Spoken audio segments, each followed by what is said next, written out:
Selamat sore semuanya. Di sini saya Laura Dila Verita akan mempresentasikan UTS Bisnis dan Manajemen.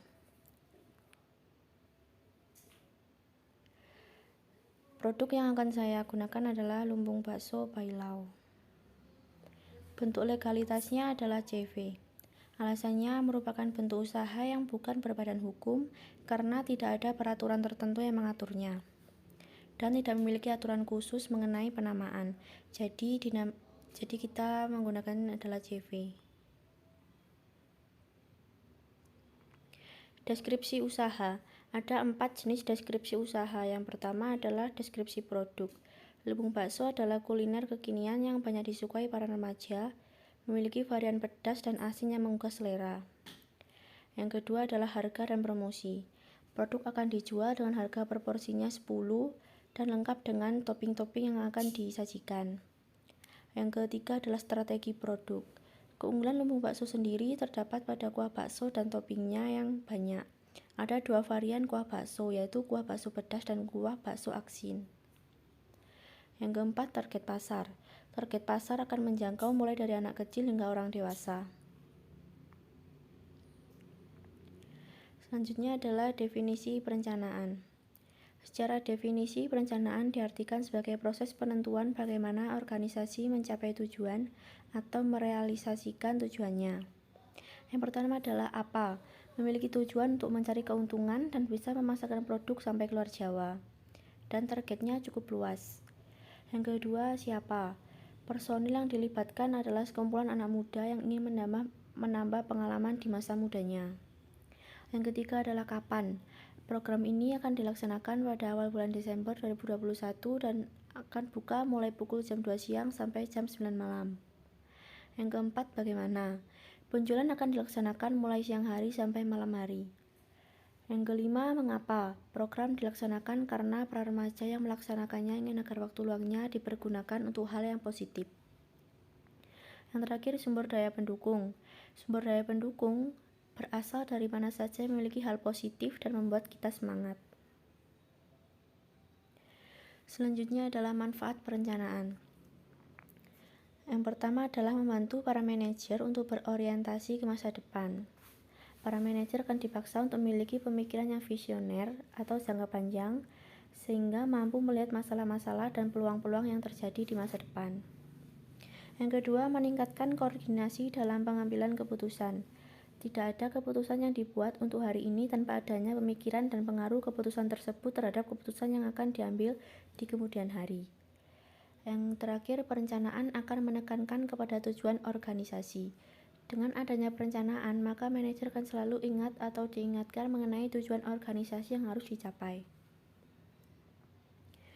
Perspektif dalam perencanaan. Ada 5 elemen dalam hal ini. Pertama adalah horizon waktu. Biasanya dibagi menjadi jangka panjang, menengah, dan pendek. Yang kedua, bidang perencanaan.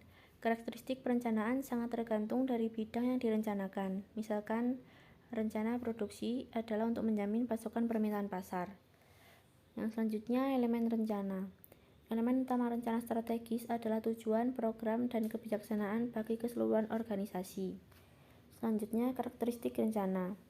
Karakteristik rencana sangat tergantung dari tingkat kepastian lingkungan. Apabila tingkat persaingan semakin ketat, maka karakteristik rencana juga semakin tidak pasti.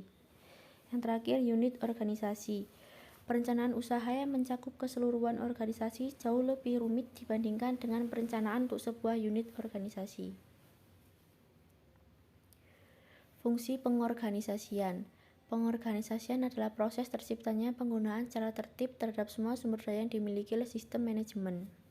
Tujuannya untuk memahami definisi pengorganisasian, memahami prinsip dan fungsi pengorganisasian, memahami 5 tahapan proses pengorganisasian, memahami 4 kategori struktur organisasi, dan memahami pedoman pembuatan struktur organisasi.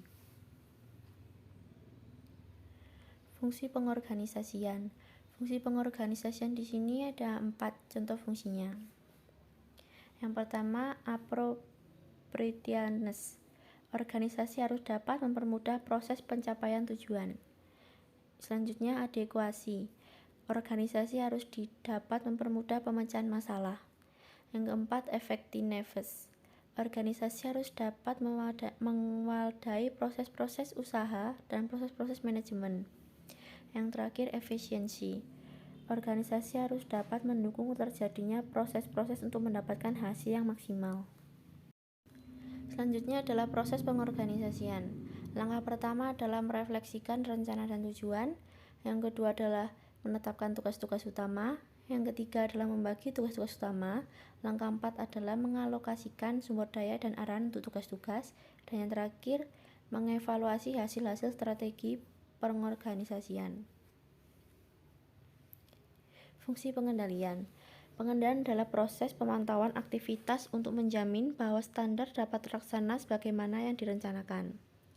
Jenis pengendalian ada 3, yaitu metode pengendalian umpan maju, metode pengendalian berjalan atau bersamaan, dan metode pengendalian umpan balik. Proses pengendalian. Yang pertama adalah penetapan standar dan metode untuk pengukuran prestasi. Yang kedua, pengukuran prestasi atau kinerja nyata. Yang ketiga adalah membandingkan kinerja nyata dengan standar yang ditetapkan. Dan yang terakhir, mengambil tindakan jika diperlukan, terutama apabila prestasi di bawah standar. Fungsi pengarahan. Fungsi pengarahan adalah proses menuntun kegiatan-kegiatan para anggota organisasi ke arah yang tepat dan bertujuan untuk mengantarkan pada tercapainya tujuan dari sistem manajemen. Gaya kepemimpinan.